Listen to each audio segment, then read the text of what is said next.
Yeah. Hmm. Yeah. Hmm. We're not looking very good today. No. No, we're not. What's up, guys? Happy Wednesday, sometime in late February. If you're watching this on YouTube, you'll be able to see that my hair is doing something. I have it pushed back in a headband and I'm wearing it naturally.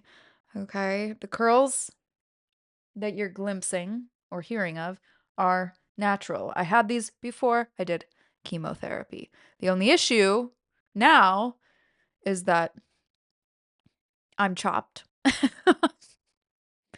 I'm chopped and back in like late August, maybe early September, I essentially got my shit fucked. My shit got fucked because it was my fault. I was impatient. My hair girl, she was out on maternity leave and I'm trying to grow out this chemotherapy pixie situation and I thought it was ready for a cut and it was not ready. So I was like nearing a bob pixie and shit got put back into a pixie. So I'm trying really hard to continue to grow it and not be impulsive because I'm having that itch. Okay, I'm having that itch to cut it again. And I'm thinking delusional thoughts. But it is at the phase now where when I don't either straighten it or I wear it naturally without like a headband or any clips in, I do look like the disgraced mayor of Whoville, Augustus Mayhew, I believe his name is. Disgraced Augustus Mayhew, the mayor, who lost his lover to the Green Man. Um, I look like him, and it makes me want to just shave my head again if I'm being totally honest. But it's fine. I have an appointment in 2 weeks, I think. I'm gonna get rid of the little money pieces, okay? I'm gonna get rid of the little bleached bits, and I'm thinking about getting bangs again. It is a thought in my head, is getting bangs again. Just so you guys know, just so you know, I am thinking about it. I am not making a rash decision, okay? I'm not going at it with the kitchen scissors as I so desire to, but it is a potential outcome. Updates we need to talk about before we get into the shit. Number one, most importantly, it appears Pedro Pascal may have a boyfriend. This is excellent.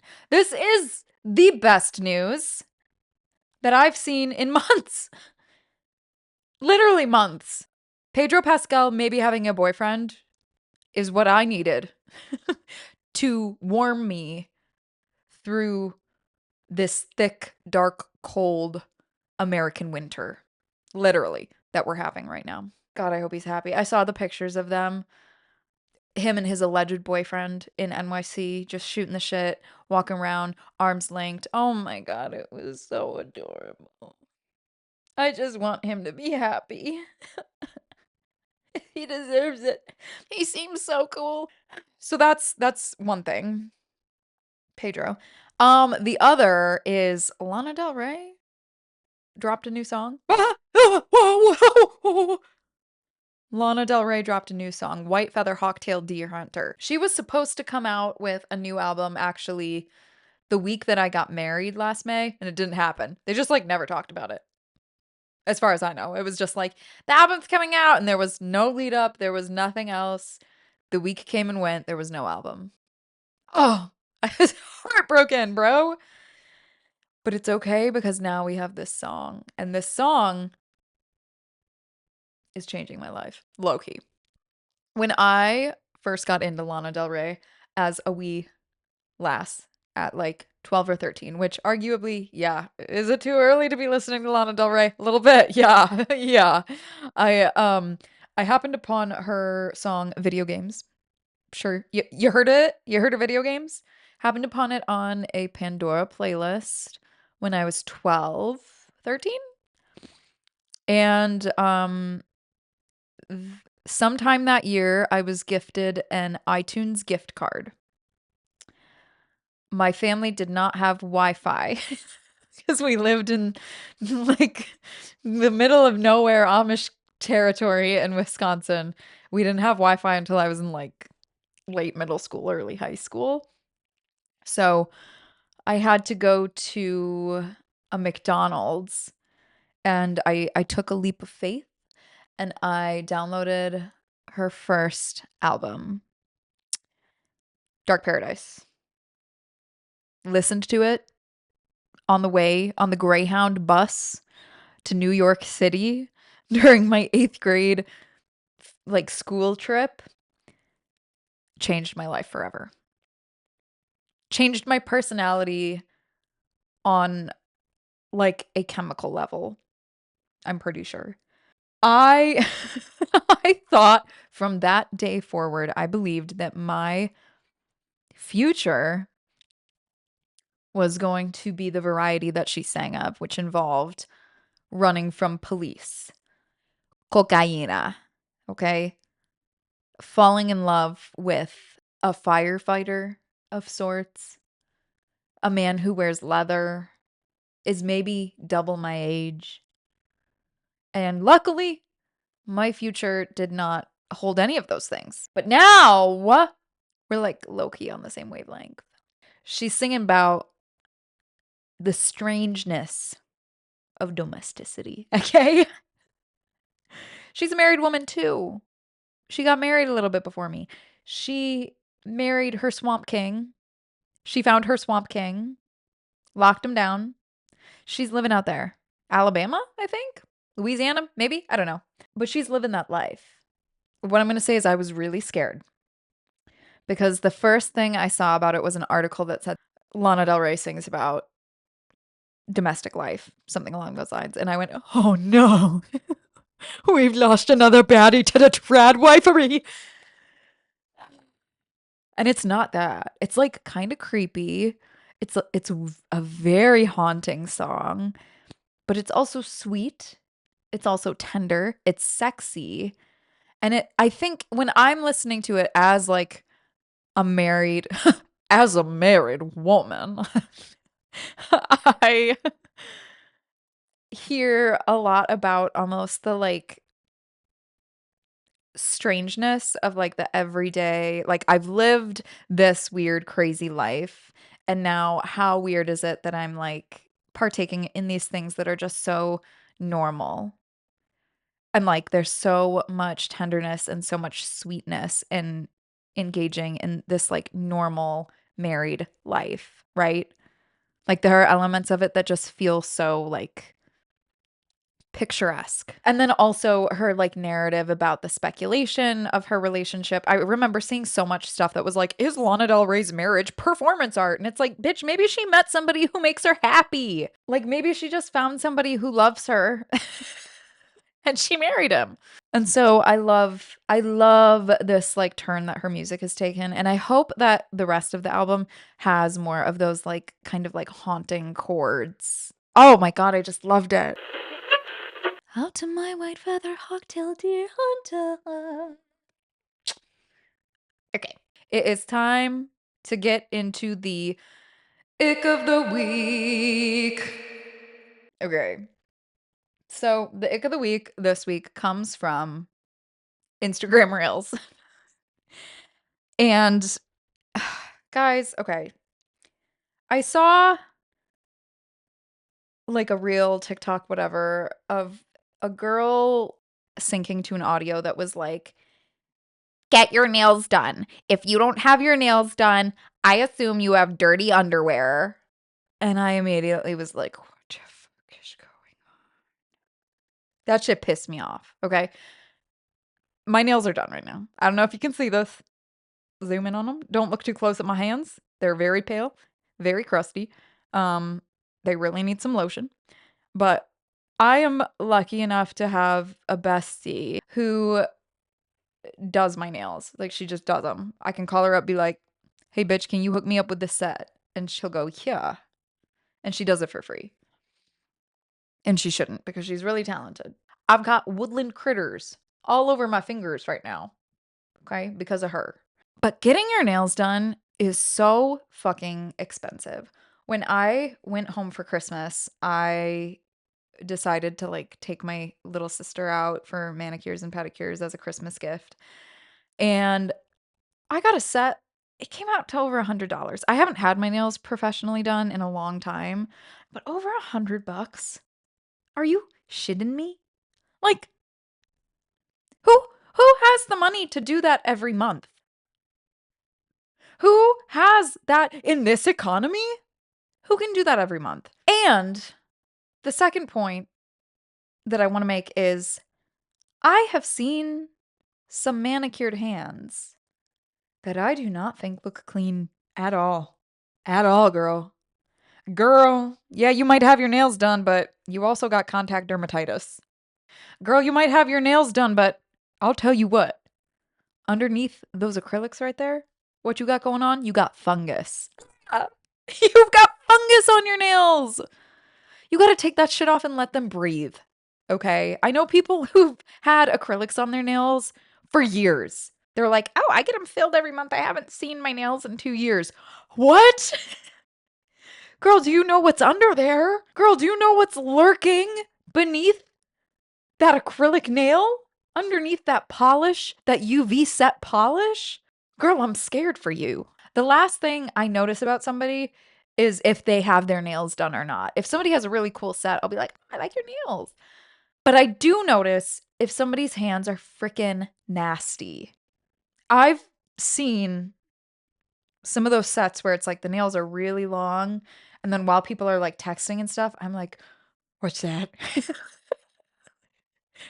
What is that on the underside of your nail right there?" Like I'm not saying this out loud, but girl, I'm clocking it. I see that there is a full-on microbiome existing on the underside of your fingernails. What is that? What is all that stuff under your fingers? Like, it's so gross. So, you don't need to have your nails done. Just keep your hands freaking clean, dude. And don't diss people for not being able to have their nails done all the time. The other thing I want to say about this, oh, this gives me. I see a lot of TikToks of guys being like, "I make sure my princess's nails are never naked. I make sure my girl always has her nails painted." And girls being like, "My man always makes sure my nails are did." Why? It just feels like another misogynistic capitalistic ploy. It just feels like another way for the man to keep us down. Girl, you don't need them done all the time. No one gives a shit. No one fucking cares. I think it's another example of people thinking that people are paying way more attention to them than they actually are. Not that many people are looking at you. Not that many people are noticing your hands. If you are clocking like whether or not people have their nails done all the time, I think it's kind of weird. I think it smells. I think it's really stinky of misogyny and classism. And that's all I'm going to say about that. Okay. We're going to get into some stories, but really quick, I want to tell an embarrassing story that happened to me in the last like week, okay? I met somebody who works in podcasting professionally with like networks and stuff. She works in big podcast.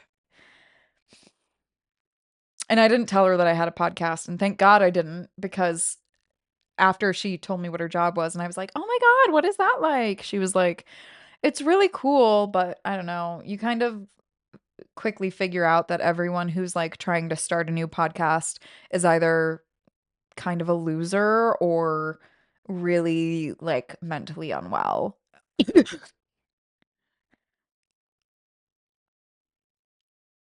I went, "Oh my God. Shit. Shit. She just clocked my gag." Bro, she just totally clocked my gag. I both of those things. So that didn't feel great. That did not feel wonderful. But it's fine. Um, it's okay. And like that's one of those things that I'm just sitting in the embarrassment of it myself because this is already embarrassing. Like, can I just be honest about this? Sitting in my attic, in my freezing cold attic where I can see my breath and talking into a microphone with my DSLR camera from high school that can barely hold a battery set up, recording me, talking to myself, ranting, raving to myself even, is a small humiliation in itself. But then for her to be like, yeah, it's kind of for losers now. I was like, yeah, yeah, yeah, it is, isn't it? But despite it all, we prevail, guys. We're here and we're here together and we're going to keep on trucking along. But along with that, I must announce that I have hit pan.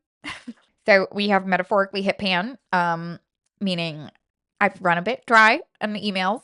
So I'm gonna need you guys to keep writing in. Hashtag writing your embarrassing stories to fauxpodshow@gmail.com. But because of that, I was thinking like, oh, what the heck do I do? Do I skip this week? Do I postpone? Do I just talk about a lot of hullabaloo? And then I was like, Reddit. Reddit. Reddit is a treasure chest of gems and gold of humanity, okay? And it delivered.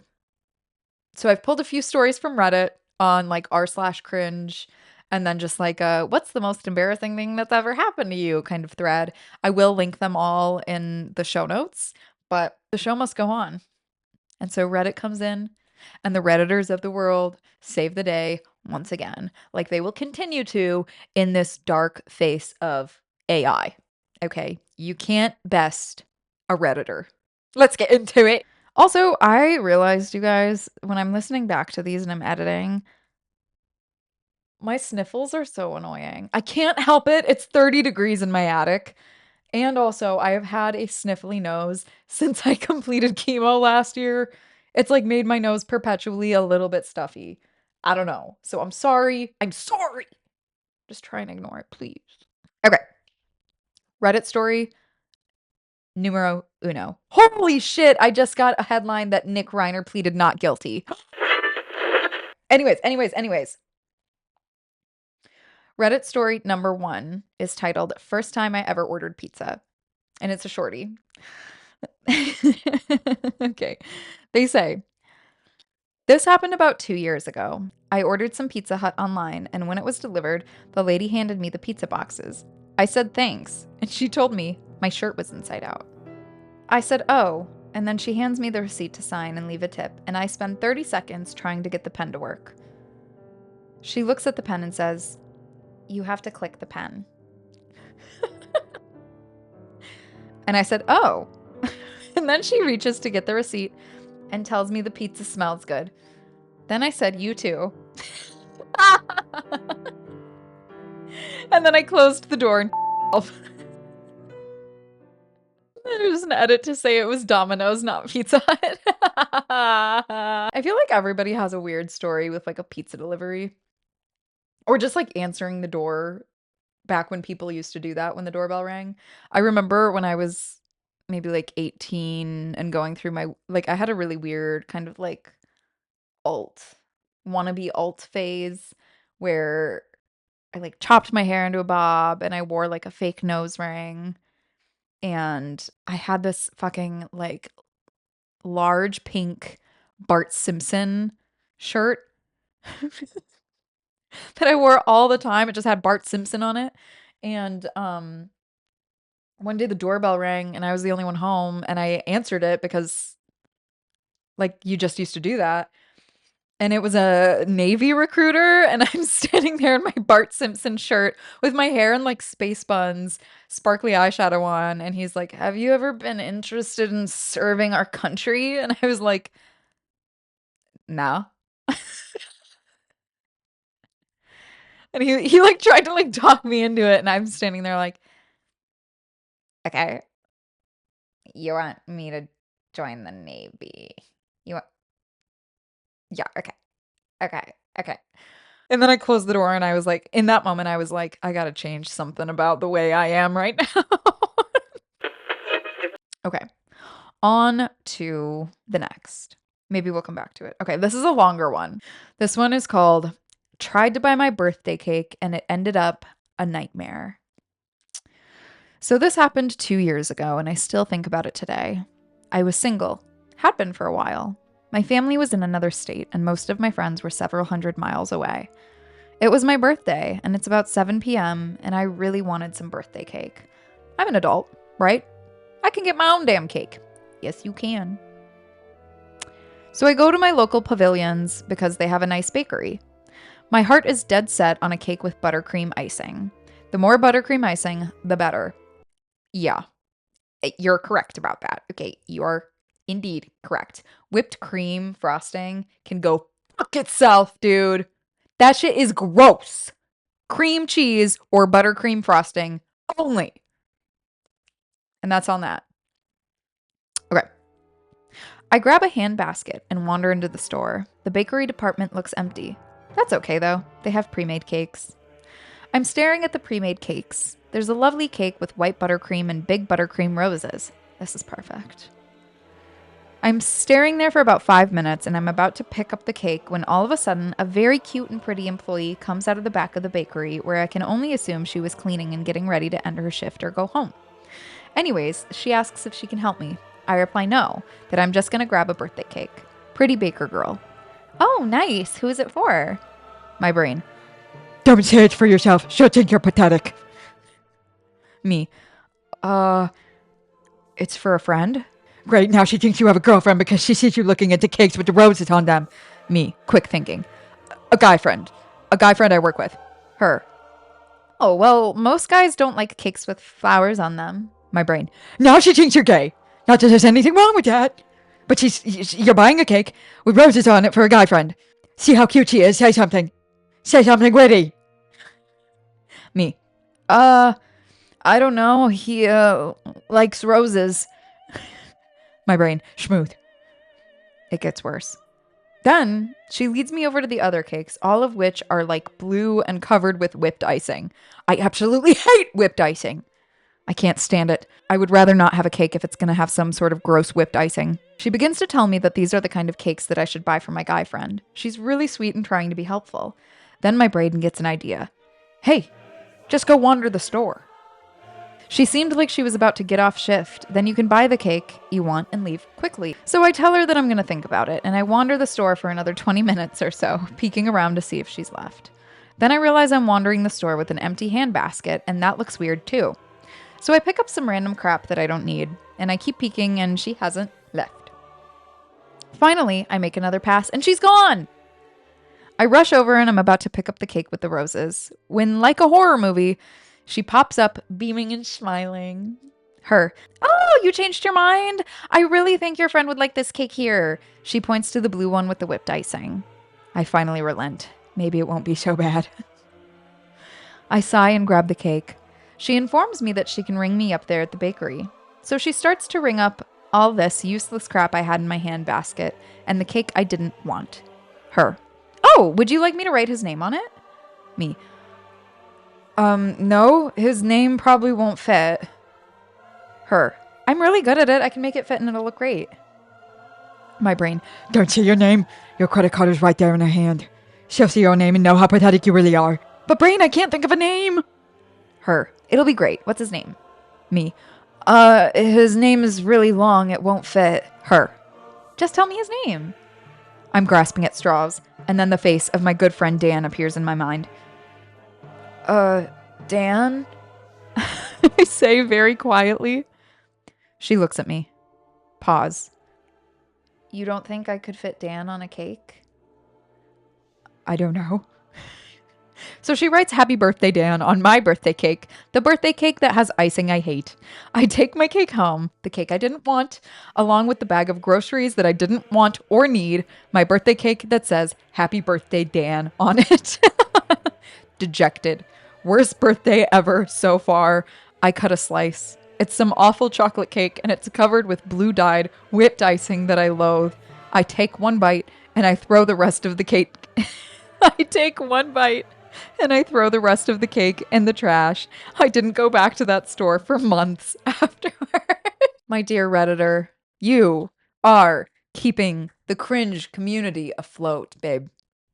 That's such a good story. I picked this one. My husband read it out loud to me last night, and like we both were dying. the the Dan. What if they got married?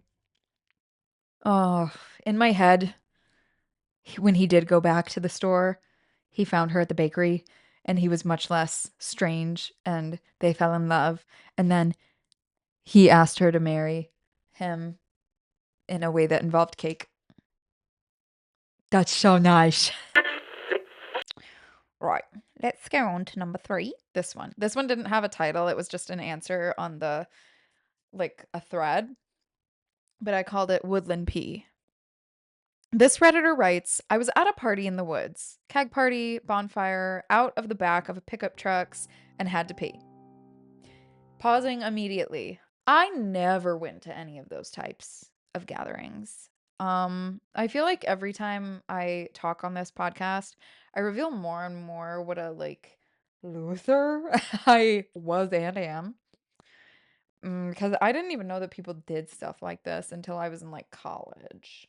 I thought that that was just like shit that you saw in like movies like Trick or Treat. Resume. I made my way to the woods line to cop a squat. I was wearing a long ankle-length skirt. Somehow, my skirt got tangled in briars and evergreen branches. The more I tried to free myself, the worse my situation became. Before long, my skirt was tangled up around me and almost all the way over my head. I was mummified in my own skirt, my bare ass and bits bared to the world, and my arms tangled in the skirt and trees. That woman in the tree line is doing something nefarious. She is exposing herself. Girl, you are so lucky that this did not happen to you back in the days of the Salem witch hunts. Back in those days, they would have seen you struggling in that tree line, skirt up around your head, bits bared to the world, stumbling all about. They would have gone, witch! Witch! Why, she's a witch! Why, she's calling upon the devil. See her do her dance? You see her doing her dance in the tree line? Witch! After sitting for a few moments, just enjoying the breeze, I relented to the fact that I needed to call for help. I called out for assistance, and was it my friends that came to the rescue? No. Of course not. It just had to be an Adonis of a man, quite possibly a model of some sort. After the initial shock of finding a girl stuck in a tree with her entire nether regions bared to the world, he kindly started helping to tangle me. He ended up having to use his pocket knife to cut parts of my skirt out of briars where I had really done a number getting myself stuck. I was dying of embarrassment. Now I find it hilarious, but at 20 years old, I thought it was the end of my existence. Thank God for that. Thank God for a nice giant. The friendly giant who helped you out of the tree. I love it. Witch! Oi, she's a witch! This one also didn't have a title, but I called it Wedding Clusterfuck, okay? I love a wedding disaster story. Oh! Oh, how I love a wedding disaster tale. So let's get into it. I was maid of honor at my then best friend's wedding. Then best friend. She didn't sleep the night before, and all day on wedding day, she alternated between vodka and Adderall. Yeesh! Girl! It was like she had no sense of time, but she'd always been one to freak out about anyone trying to rush her. We were still getting ready in a hotel room when the pastor got fed up and left. I finally got her back to the house and had her sister-in-law rush her upstairs while I had to be the one to wade through annoyed guests to grab her dress and the rings. I ignored everyone's angry stares. Pausing right here, right at the top. If you get mad at somebody, if you have a pattern of like always getting pissed at people for rushing you, you're the fucking problem, dude. You need to be more respectful of other people's time. Anyways. We were getting dressed when people started to leave. Oh! Some had hired babysitters to attend the wedding, but only for a couple of hours. Then she decided to have a complete meltdown, which added another hour that we were late. Oh, can you imagine being a guest? What the fuck, we're going on hour 3? Hour 3? Is she calling off the wedding? What's going on? What's going on? I would be so nosy that I would stay. As a guest, I would stay because I'd want to like find out if it was actually going to happen or not. And I'd be like, oh, this is going to be one for the books. The ceremony started 3 hours late and was a shit show. We hadn't even rehearsed beforehand. I didn't even know who the best man was, so I walked my damn self down the aisle. When it was the bridesmaid's turn, her husband jumped up out of his chair among the guests to walk her down the aisle. Then the group's attendants just kind of wandered up the altar with no rhyme or reason. I had done the florals earlier that day, but somebody had fucked with them, so the bride ended up walking down the aisle with just a handful of baby's breath instead of the rose bouquet I had made for her. The rest of the ceremony went smoothly, but afterwards, holy shit. The bride had yet another meltdown in front of everyone. I finally grabbed her by the shoulders and softly told her, "You need to stop. You're upsetting your kids." Oh, she's a mother. She's also a mom. That lasted about a minute and a half before she and the groom started fighting right in the middle of the reception and disappeared. I had to stay overnight to be with the kids since I didn't know where the fuck their parents were. Oh my god. And so ended the clusterfuck wedding night of 2011. Holy shit. There are so many red flags in that story. Like, yes, it's cringe, just the whole thing is cringe. There's nothing really embarrassing about it from, like, the writer's perspective. Like, it's embarrassing for the bride and the couple for being, like, pieces of shit, it sounds like, especially if you, like, leave your own children at your wedding. What the fuck? I feel like sometimes people get kind of on their high horses about organized people, and like you can overdo it. You can be too meticulous. You can be a bridezilla, and you can like definitely be overbearing when it comes to wedding planning. But I think it's more respectful to like have a rehearsal, have a like a ceremony rehearsal, a dinner rehearsal, go over the plans, introduce people, like that's just respectful for the people that you have dragged into your wedding day. I can't imagine not having had a rehearsal for my wedding. It would have been a shit show. It would have been a shit show. Like, it would have been so bad. And when I tell you we rehearsed the fuck out of that ceremony and that reception entrance the day before, bruh. We were hitting the like, and one, and two, and three, and four. But it's like you want people to feel comfortable and like they know what they're doing the day of. You know, it's not just like you being like, and it has to go like this and this and this and this and this. It's like this is where you'll want to be. This is the time you want to walk out. Know this, follow these rules, be comfortable. It'll go off without a hitch. And guess what? When you have a plan, it usually does. That sucks though. I'm so happy that she starts this by saying my then best friend, because like that tells me that you're not in contact with her anymore. And girl, like that is a boundary that I hope that you hold to. You're also, hey, real quick, I want to say you're allowed to like not be friends with people. You know, like if you at any point are like, I don't fuck with this person, you don't have to be friends with them. Friendship's hard. Your friends aren't perfect, but your friendships shouldn't make you want to rip your fucking hair out. No relationship should, right? Like you can work through things, you can have hard conversations, you can disagree. But if you're friends with a toxic fucking person like that, just don't. Just don't. Just don't. I kind of liked just reading Reddit stories. I'm not gonna lie. These were really good. That being said though, I do love when people directly write in. So please, please, please, please, please, please write in your story to fauxpodshow@gmail.com. That is FAUXPODSHOW at gmail.com. You can follow me here on YouTube, Instagram, Spotify, and I'm gonna try and get on Apple Music. I don't know anything about Apple Music, but we're gonna try and show up there at Faux Podcast. And you can follow me on Instagram too at Magic Mick. That's MAGICK_MICK. Okay? Yes. Takeaways from today. Remember, you don't need to get your nails done all the time. Be respectful of people's time. Whipped cream frosting sucks. Cut out toxic bitches. Cut out the bitches that don't serve you. Cut them out. Remember, it's not that deep, kids. See ya.